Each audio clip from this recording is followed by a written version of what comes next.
ಏನೇ ಮಾಯ ಇದೆಲ್ಲ? ಏನಾಯ್ತು? ಹಿಂಗ ಹರಡ್ಕೊಂಡಿದ್ಯಾ? ತಲೆ ಮೇಲೆ ಬೇರೆ ಕೈ ಇಟ್ಕೊಂಡಿದ್ಯಾ? ಏನಾಯ್ತು? ನಾನು ಮುತ್ತು ಮಾವಂಗೆ ಎಷ್ಟು ಹತ್ರ ಆಗ್ತಿದ್ದೀನಿ ಅಂತ ಖುಷಿಯಾಗಿದ್ದೆ.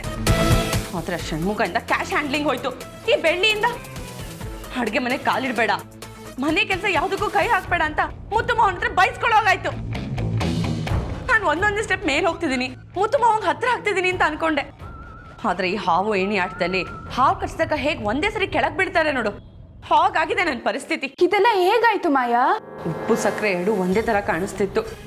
ನನ್ನ ತಲೆಗೆ ಏನಾಗಿತ್ತೋ ಏನೋ, ನಾನು ಟೇಸ್ಟ್ ಕೂಡ ಮಾಡಲಿಲ್ಲ.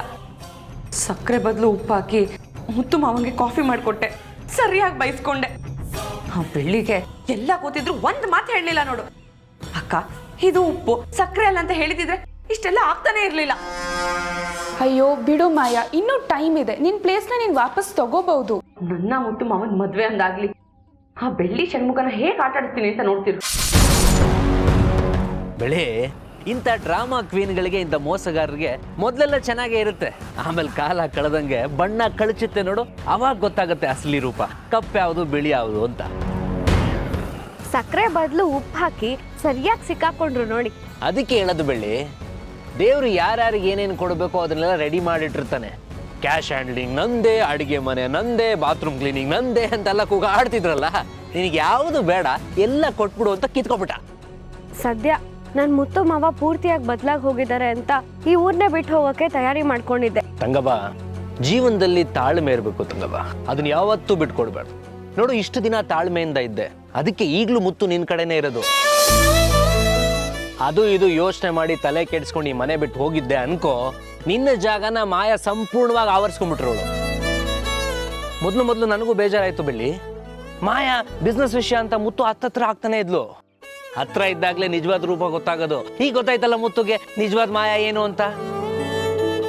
ಬೆಳ್ಳಿ, ಈಗ ನಿನ್ ಟೈಮ್ ಚೆನ್ನಾಗಿದೆ, ಇದೇ ನಿನ್ ಟೈಮು. ಮುತ್ತು ಹತ್ರದಲ್ಲೇ ಇರ್ಬೇಕು ನೀನು. ಹೇಗೆ ಹತ್ರ ಆಗ್ತೋ ನನಗೆ ಗೊತ್ತಿಲ್ಲಪ್ಪ. ಅದ್ ಹೇಗಣ್ಣ ಸಾಧ್ಯ? ನನಗೆ ಮಾಯಕ್ಕಂತರ ಎಲ್ಲ ಬಣ್ಣದ ಮಾತುಗಳು ಮಾತಾಡಕ್ ಬರಲ್ಲ. ಬೆಳ್ಳಿ, ಚಿನ್ನ ಬೇರೆಯವ್ರನ್ನ ಮೆಚ್ಚಕ್ಕೋಸ್ಕರ ತನ್ನ ಕಲರ್ನ ಚೇಂಜ್ ಮಾಡ್ಕೊಳಲ್ಲ, ಅದು ಹಾಗೆ ಇರುತ್ತೆ. ನನ್ನ ಬೆಳ್ಳಿ ಚಿನ್ನ ಕಣೋ, ನೀನು ಹಾಗೆ ಇರಬೇಕು, ಹಾಗೆ ಎಲ್ರಿಗೂ ಇಷ್ಟ ಆಗ್ತೀಯ. ನೀನು ಯಾವುದೇ ರೀತಿ ಏನು ಬದಲಾವಣೆ ಮಾಡ್ಕೊಳ್ಳೋ ಅವಶ್ಯಕತೆನೇ ಇಲ್ಲ. ಮಾಯಿನ ಟೈಮ್ ಮುಗೀತು ಬೆಳ್ಳಿ, ಮುಗೀತು. ಅವಳ ಅಹಂಕಾರ, ಅವಳು ಕಟ್ಟಬೇಕು ಅಂತಿದ್ದ ಸಾಮ್ರಾಜ್ಯ ಎಲ್ಲ ಕುಸಿತಾ ಇದೆ.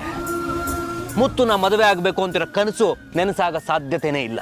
ಇಲ್ಲ ಷಣ್ಮುಗಣ್ಣ, ನನಗೆ ಯಾರಿಗೂ ಬೇಜಾರು ಮಾಡಕ್ ಇಷ್ಟ ಇಲ್ಲ.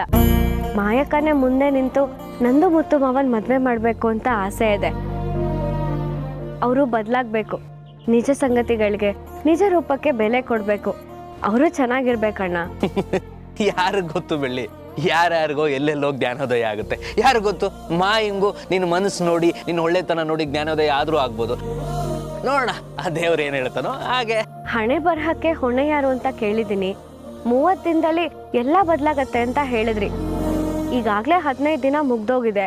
ಇನ್ನು 15 ದಿನದಲ್ಲಿ ಎಲ್ಲ ಬದಲಾಗತ್ತಾ? ನೀವ್ ಅನ್ಕೊಂಡಿರೋ ತರ ಮಾಯಕ್ಕ ಒಳ್ಳೆಯವ್ರಾಗ್ತಾರ? ಅವ್ರ ಮನ್ಸಲ್ಲಿ ಒಳ್ಳೆತನ ಹುಟ್ಟತ್ತಾ?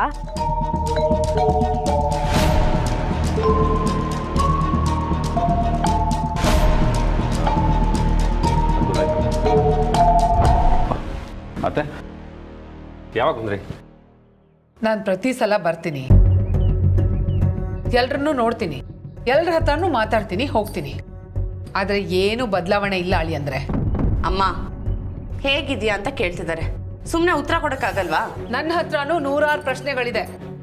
ಈ ಮನೆ ಬಗ್ಗೆ ನಾವು ಏನೇನು ಕನ್ಸು ಕಟ್ಕೊಂಡಿದ್ವೋ ಅದ್ಯಾವುದು ಆಗ್ತಿಲ್ಲ ಮಾಯಾ. ಇದಕ್ಕೇನು ಹೇಳ್ತೀರಾ ಅಳಿ ಅಂದ್ರೆ?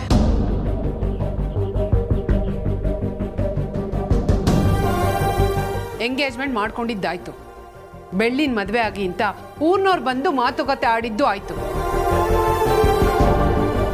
ಈಗ ನೋಡಿದ್ರೆ ಮದ್ವೆಗೆ ಒಪ್ಪಿಗೆ ಕೊಟ್ಟಿದ್ದೀರಾ, ಆದ್ರೆ ಮದ್ವೆ ಯಾವಾಗ ಎಲ್ಲಿ ಅಂತ ಏನೂ ಗೊತ್ತಿಲ್ಲ.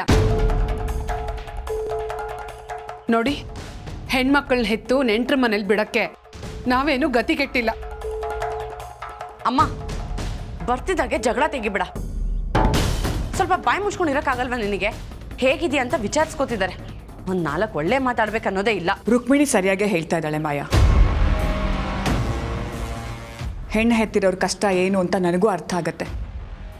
ಐಶುನ ಮದುವೆಗೆ ಮುಂಚೆನೇ ಗೌತಮ್ ಮನೆ ಕರ್ಕೊಂಡೋಗ್ಬಿಟ್ರೆ ಸರಿನಾ? ನೀನೇ ಹೇಳು.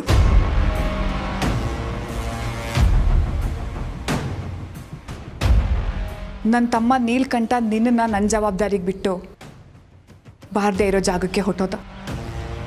ಎಷ್ಟೆಷ್ಟೋ ಪ್ರಯತ್ನಗಳು ನಡೀತಿದೆ, ಆದರೆ ಯಾವುದೂ ಕಾರ್ಯಗತ ಆಗ್ತಾ ಇಲ್ಲ. ಅತ್ತೆ, ನಾನಾಗಲಿ ಅಪ್ಪ ಆಗಲಿ ಅಮ್ಮ ಆಗಲಿ ಯಾವತ್ತೂ ನಿಮ್ಮ ಬಗ್ಗೆ ಅಥವಾ ಮಾವನ ಬಗ್ಗೆ ಅನುಮಾನ ಪಟ್ಟಿಲ್ಲ. ಸಂಪ್ರದಾಯದ ಪ್ರಕಾರ ಮದುವೆ ಆಗದೆ ನೀನು ಈ ಮನೇಲಿ ಇರೋ ಹಾಗಿಲ್ಲ ಮಾಯಾ.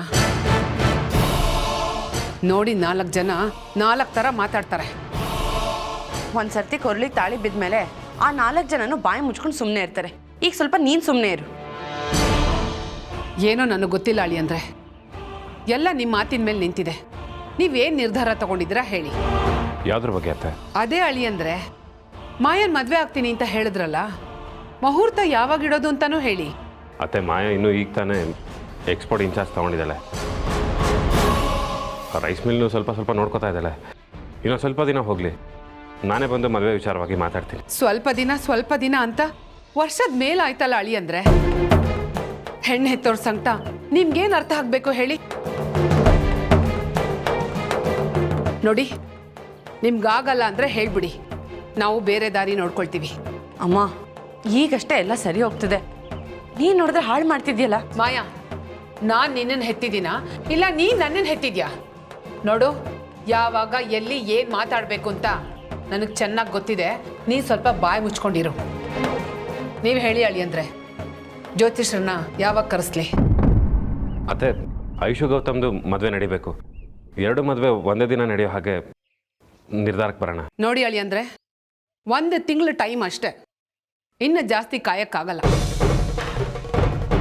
ಅಷ್ಟರಲ್ಲಿ ನೀವು ಮಾಯನ್ ಮದುವೆ ಆಗದೆ ಇದ್ರೆ ನಾನು ಅವಳನ್ನ ಕರ್ಕೊಂಡು ಹೋಗ್ತೀನಿ. ಯಾರಿಗೂ ಏನು ಹೇಳಲ್ಲ, ಯಾರ ಉತ್ತರಕ್ಕೂ ಕಾಯಲ್ಲ. ಮಾಯಾ ನಿಮ್ಮನ್ನು ಬಿಟ್ಟು ಬದುಕ್ತಾಳೋ ಸಾಯ್ತಾಳೋ ಅದು ಅವಳಿಗೆ ಬಿಟ್ಟಿರೋ ವಿಚಾರ. ಇಷ್ಟ ಮೇಲೆ ನಿಮ್ಮಿಷ್ಟ. ರುಕ್ಮಿಣಿ, ಮುತ್ತು ಹತ್ರ ನಾನು ಮಾತಾಡ್ತೀನಿ. ನೀನು 1 ತಿಂಗಳು ಅಂತ ಹೇಳ್ತಾ ಇದೆಯಲ್ಲ, ನೋಡ್ತಿರು. ಮುತ್ತು 15 ದಿನದಲ್ಲಿ ಮಾಯಾನ ಮದುವೆ ಆಗ್ತಾನೆ. ನೀನು ಕೆಲವೊಂದು ವಿಚಾರಗಳನ್ನ ಸುಳ್ಳು ಮಾಡಬೇಕಾಗಿದೆ. ಅದಕ್ಕೆ ನೀನು ಯಾವುದೇ ನಿರ್ಧಾರ ತಗೋಬೇಕಾದ್ರೂ ತುಂಬ ಎಚ್ಚರಿಕೆಯಿಂದ ತಗೋಬೇಕು.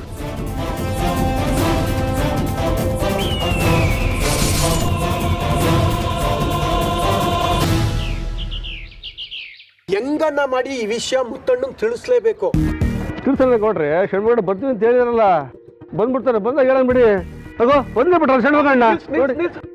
ಸ್ಟಾಪ್ ಶಣ್ಮಗಣ್ಣ. ಏನ್ ಗೌಡ್ರೆ, ಬೆಳಗ್ಗೆ ಆರಾಮಾಗಿದ್ರಾ? ಮನೆ ಊರ್ಗೋಗ್ಬಿಟ್ರಾ? ಆರಾಮಾಗಿರೋದು ಹಾಗಿರ್ಲಿ, ಯಾವಾಗ್ಲೂ ಮುತ್ತಣ್ಣನ ಜೊತೆ ಇರ್ತೀಯಲ್ಲ, ಒಳ್ಳೇದು ಯಾವುದು ಕೆಟ್ಟದ್ದು ಯಾವುದು ಅಂತ ಬಿಡಿಸಿ ಹೇಳ್ಬೇಕು ತಾನೆ. ಒಳ್ಳೇದು ಅಂದ್ರೆ ಬೆಳ್ಳಿ, ಕೆಟ್ಟದು ಅಂದ್ರೆ ಮಾಯ. ನಾನು ಹೇಳ್ತಾನೆ ಇದ್ದೀನಿ, ಮುತ್ತು ಅಂತೂ ತಲೆಗೆ ಹಾಕೊಳ್ಳಲ್ಲ. ಏನ್ ಮಾಡೋಣ? ನಾವೆಲ್ಲ ಬಂದು ಬೆಳ್ಳಿ ಪರವಾಗಿ ಮಾತಾಡಿದ್ವಲ್ಲ, ಮುತ್ತಣ್ಣ ಕಿವಿಗೆ ಹಾಕೊಳ್ಳಿಲ್ಲ. ಗೌಡ್ರೆ, ಚಿಕ್ಕ ವಯಸ್ಸಿಂದಾನು ಮುತ್ತುಗೆ ಅವ್ರ ಚಿಕ್ಕಮ್ಮನೇ ಇಲ್ಲ. ಕರು ಹೇಗೆ ಹಸು ಮಾತು ಕೇಳುತ್ತೋ ಹಾಗ ಅವ್ರ ಚಿಕ್ಕಮ್ಮನ ಮಾತೆ ಮುತ್ತುಗೆಲ್ಲ. ಏನು ಹೇಳಿದ್ರು ಕೇಳಲ್ಲ. ಎಲ್ಲಿವರೆಗೂ ಮನೇಲಿ ನಡೆಯೋ ಅನ್ಯಾಯ ಮುತ್ತು ಗೊತ್ತಾಗಲ್ವೋ ಅಲ್ಲಿವರೆಗೂ ಬೆಳ್ಳಿ ಮುತ್ತು ಒಂದಾಗದು. ಆದ್ರೂ ಮುತ್ತಣ್ಣ ಇಷ್ಟೊಂದು ಒಳ್ಳೆಯವರಾಗಿರ್ಬಾರ್ದು. ಮದ್ವೆನೇ ಆಗಿಲ್ಲ, ಆಗ್ಲೇ ಬಾವಿ ಪತ್ನಿ ಹೆಸರಲ್ಲಿ ಆಸ್ತಿ ಮಾಡಕ್ ಶುರು ಮಾಡವ್ರೆ. ಏನ್ ಹೇಳ್ತಿದ್ರ ಗೌಡ್ರೆ? ಬಾವಿ ಪತ್ನಿ ಹೆಸರಲ್ಲಿ ಆಸ್ತಿನ? ಅರ್ಥ ಆಗ್ತಿಲ್ಲ ನನಗೆ. ಹೌದಪ್ಪ, ನಿಂಗೆ ಗೊತ್ತಾ ಮಾಯಿನ ಹೆಸರಲ್ಲಿ ಏನೆಲ್ಲ ಆಸ್ತಿ ಇದೆ ಅಂತ? ನನಗೆ ಗೊತ್ತಿಲ್ಲದೆ ವಿಷಯ ಇಷ್ಟೊಂದು ಮುಂದೆ ಹೋಗಿದ್ಯಾ? ಗೊತ್ತಿದ್ದೆ ಆಸ್ತಿ ಮಾಡಿದಾಳ, ಗೊತ್ತಿಲ್ಲದೆ ಆಸ್ತಿ ಮಾಡಿದಾಳ, ಆ ದೇವ್ರಿಗೆ ಗೊತ್ತು. ಆದ್ರೆ ಕಾಶಿರಾಜಣ್ಣನ ಜಮೀನು ಮಾಯಿನ ಹೆಸರಲ್ಲಿ ರಿಜಿಸ್ಟರ್ ಆಗಿರೋದು 100ಕ್ಕೆ 100% ಸತ್ಯ. ಏನಿದು ಗೌಡ್ರೆ? ಕಾಶಿರಾಜನ್ ಜಮೀನ್ ನೋಡಕ್ಕೆ ರೇಟ್ ಫೈನಲ್ ಮಾಡಕ್ ಮಾತ್ರ ಹೇಳಿದ್ದ ಮುತ್ತು. ಕಾಶಿರಾಜನ್ ಜಮೀನೇ ತನ್ನ ಹೆಸರು ಮಾಡ್ಕೊಂಡ್ಬಿಟ್ಲ. ಅಂದ್ರೆ ವಿಷಯ ಮುತ್ತಣ್ಣಂಗೆ ಚಾನ್ಸೇ ಇಲ್ಲ. ಮುತ್ತು ಗೊತ್ತೇ ಇಲ್ಲ. ಗೊತ್ತಿದ್ರೆ ನನಗೆ ಹೇಳ್ತಿದ್ದ ಅಲ್ವಾ? ಮುತ್ತು ಗೊತ್ತಿಲ್ಲದೆ ಮಾಯ ಆಸ್ತಿ ಪಾಸ್ತಿನೆಲ್ಲ ತನ್ನ ಕಡೆಗೆ ಬರ್ಕೊಳಕ್ ಶುರು ಮಾಡ್ಕೊಂಡಿದ್ದಾಳೆ. ಏನಕ್ಕೆ ಈ ಮನೆಗೆ ಬಂದ್ಲೋ ಅದ್ರ ಮೊದಲನೇ ಹೆಜ್ಜೆ ಇಡಕ್ಕೆ ಶುರು ಮಾಡಿದ್ದಾಳೆ. ಮೀನು ಗಾಳಕ್ಕೆ ಸಿಗಾಕೊಂಡಿದೆ ಅಂದಮೇಲೆ ಎಳೆದು ಹೊರಗೆ ಹಾಕೋಣ. ಏನಂತೀರಾ? ಇದನ್ನೆಲ್ಲ ಮುತ್ತಣ್ಣ ನಂಬೇಕಲ್ಲಪ್ಪ. ಆಧಾರದ ಸಮೇತ ಹೇಳಿದ್ರೆ ಆ ಕೋಟೆ ಒಪ್ಕೊಳ್ಳುತ್ತೆ. ಇನ್ನು ಮುತ್ತು ಒಪ್ಕೊಳ್ಳಲ್ವಾ? ಮುತ್ತು ಒಪ್ಕೊಂತಾನೆ. ಬುದ್ಧಿವಂತ ಅವನು. ಹೇಳೋ ರೀತಿಲಿ ಹೇಳಬೇಕು, ಅವನ ಮನಸ್ಸಿಗೆ ತಟ್ಟು ಹಾಗೆ ಹೇಳ್ಬೇಕಷ್ಟೇ. ಈಗ ಏನ್ ಮಾಡೋದು ಅಂತೀಯಪ್ಪ? ಗೌಡ್ರೆ, ನೀವೆಲ್ಲ ಸೇರಿ ಒಗ್ಗರಣೆ ಹಾಕಿ ಕೆಳಗಡೆ ಹುರಿನ ನಾನು ಹಾಕ್ತೀನಿ.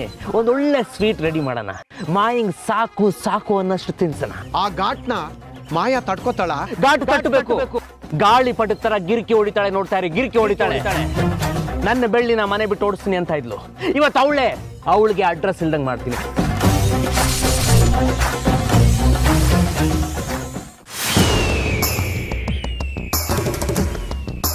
ಹದಿನೈದು ದಿನ ಅಂತ ಹೇಳಿ ತುಂಬ ಒಳ್ಳೆ ಕೆಲಸ ಮಾಡಿದ್ರಿ ಅದಕ್ಕೆ. ಮುತ್ತುನ ಎಂಥ ಇಕ್ಕಟ್ಟಿಗೆ ಸಿಕ್ಕಾಕ್ಸಿದ್ರಿ. 15 ದಿನ ಹೀಗೆ ಬಂದು ಹಾಗೆ ಹೋಗ್ಬಿಡತ್ತೆ. ಒಟ್ಟಿನಲ್ಲಿ ಮದುವೆ ದಿನ ಹತ್ರ ಬರ್ತಾ ಇದೆ ಅನ್ನೋದೇ ಖುಷಿ. ಅಮ್ಮ ನನಗೆ 1 ಡಜನ್ ರೇಷ್ಮೆ ಸೀರೆ ಬೇಕಮ್ಮ. ಒಂದೇ ದಿನ ಆ ವಿಷಯನ ನೆನಪಿಸಿ ಸುಮ್ಮನೆ ಆಗಬಾರ್ದು. ಪದೇ ಪದೇ ಅದನ್ನೇ ನೆನಪಿಸಿ 15 ದಿನಗಳು ತುಂಬ ಹತ್ತಿರ ಆಗೋ ಹಾಗೆ ಮಾಡಬೇಕು. ಮುತ್ತಣ್ಣ ಶರ್ಮಿಳಾ, ಅದ್ಯಾರು ನೋಡು. ಸರಿ.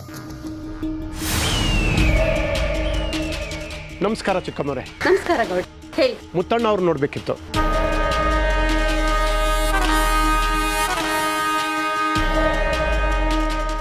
ಅಮ್ಮ. ಏನ್ ಶರ್ಮಿಳಾ? ಅಮ್ಮ. ನಮಸ್ಕಾರಮ್ಮ. ನಮಸ್ಕಾರ. ಏನು ಮತ್ತೆ ಬಂದಿದ್ದೀರಾ? ನಾವು ಮುತ್ತಣ್ಣನ ಹತ್ರ ಮಾತಾಡ್ಬೇಕಿತ್ತು. ಹೋದ್ಸಲ ಮಾಡಿದ್ರಾದ ಅಂತ ಸಾಲ್ದ? ನೀವು ನಮ್ಮನ್ನೇ ನೆಮ್ಮದಿಯಾಗಿರೋದಕ್ಕೆ ಬಿಡೋದಿಲ್ವಾ? ಹೋದ್ರೆ ಹೋಗ್ಲಿ ಅಂತ ಎಲ್ಲಾನು ಮರೆತು ನಾವು ಚೆನ್ನಾಗಿದ್ದೀವಿ. ಮತ್ತೆ ನಮ್ಮ ಸಂಸಾರದಲ್ಲಿ ಹುಳಿ ಹಿಂಡೋದಕ್ಕೆ ಬಂದ್ರಾ? ನೋಡಿ ಅಮ್ಮ, ನಾವು ಮುತ್ತಣ್ಣನ ಜೊತೆ ಮಾತಾಡ್ತೀವಿ, ನಾವು ಈ ಮನೆಗೆ ಹುಳಿ ಹಿಂಡ್ತೀವಿ ಅಂತ ಅನಿಸಿದರೆ ಅದ್ರ ಮೇಲೆ ನಾನು ಏನೂ ಮಾತಾಡಲ್ಲ, ಹೊರಟೋಗ್ತೀನಿ. ಈಗ ನಾನು ಹೇಳಕ್ಕೆ ಬಂದಿರೋದು ಈ ಮನೆಗೆ ಒಳ್ಳೇದಾಗುತ್ತೆ ಅಂತ ಅನಿಸಿದರೆ ಆಗ ಯಾರು ಸರಿ ಅಂತ ನೀವೇ ಒಪ್ಕೋತೀರಾ? ನೋಡೋಣ. ನಾನು ಮುತ್ತುನ ಕರಿತೀನಿ. ಏನಾದರೂ ಗಲಾಟೆ ಆಗೋಂಥ ವಿಷಯ ಆದರೆ ನಾನು ಮಾತ್ರ ನಿಮ್ಮನ್ನು ಸುಮ್ಮನೆ ಬಿಡೋದಿಲ್ಲ. ಬಾ ಶರ್ಮಿಳಾ. ಮುತ್ತಣ್ಣ, ಅಣ್ಣ, ಅಣ್ಣ.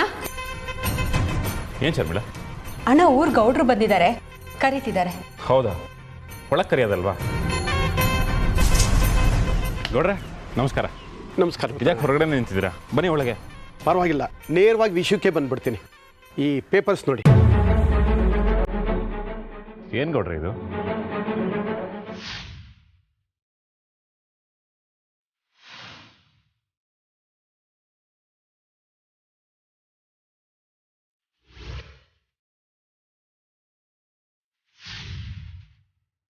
ಅಮ್ಮ, ಅಲ್ಲೇನೋ ದೊಡ್ಡ ಅನಾಹುತ ಆಗೋ ಥರ ಇದೆ, ನೀನು ಹೋಗಿ ಮಾತಾಡಮ್ಮ. ಅದಕ್ಕೆ ನಂಗೆ ಯಾಕೋ ಭಯ ಆಗ್ತಿದೆ. ಊರ್ಗೌಡ ಮೊದಲೇ ತಲಹರಟೆ. ಮಾಯನ್ ಬಗ್ಗೆ ಏನಾದರೂ ಚಾಡಿ ಹೇಳ್ತಾನೇನೋ ಅಂತ ಅನ್ನಿಸ್ತಾ ಇದೆ.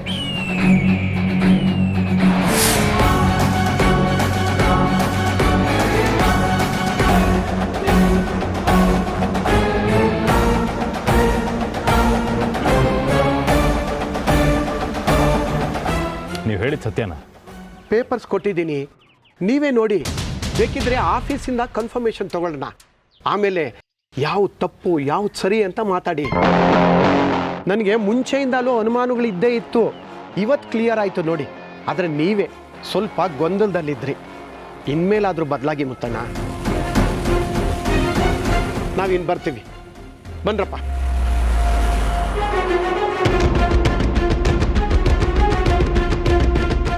ಮಾಯಾ, ಮಾಯಾ. ಏನಾಯ್ತು ಮುತ್ತು? ಹೇಳ್ತೀನಿ ಚಿಕ್ಕಮ್ಮ. ಮಾಯಾ, ಮಾಯಾ. ಏನಾಯ್ತು ಅಂತ ಹೇಳು. ಆ ಗೌಡ್ರು ಏನೋ ತಂದಿದ್ದು ತಮಾಷೆ ನೋಡ್ತಾ ಇರೋ ಹಾಗಿದೆ. ಏನೇ ಇದ್ರು ಮೊದಲು ನನಗೆ ಹೇಳು, ಉಳಿದಿದ್ದು ಆಮೇಲೆ ಮಾತಾಡೋಣ. ಹೇಳ್ತೀನಿ ಚಿಕ್ಕಮ್ಮ, ಮೊದಲು ಮಾಯಾ ಬಂದ್ಬಿಡಿ. ಮಾಯಾ. ಬಂದೆ ಮಾವ.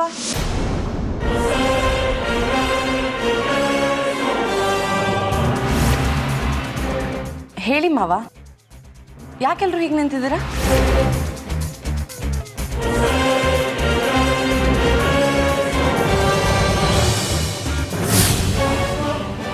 ಇತ್ತೀಚೆಗೆ ನೀನೇನಾದರೂ ತಪ್ಪು ಮಾಡಿ ಅದನ್ನು ಮುಚ್ಚಿಟ್ಟಿದ್ಯಾ? ಮುಚ್ಚಿಡೋ ಅಂತ ತಪ್ಪು ನಾನೇನು ಮಾಡಿಲ್ಲ ಅಂತ ಅನ್ಸುತ್ತೆ ಮಾವ. ವಿಷಯ ತಾನಾಗೆ ಆಚೆ ಬರಬೇಕು, ಅಲ್ಲಿವರೆಗೂ ನೀನು ಬಾಯ್ ಬಿಡಲ್ಲ ಅನ್ಸುತ್ತಲ್ವಾ? ಸರಿ, ನಾನೇ ಹೇಳ್ತೀನಿ. ಕಾಶಿರಾಜಣ್ಣ ಅವ್ರ ಜಮೀನು ತಗೋಬೇಕು ಅಂತಿದ್ವಲ್ಲ, ಅದರ ರಿಜಿಸ್ಟ್ರೇಷನ್ ಆಯ್ತಾ?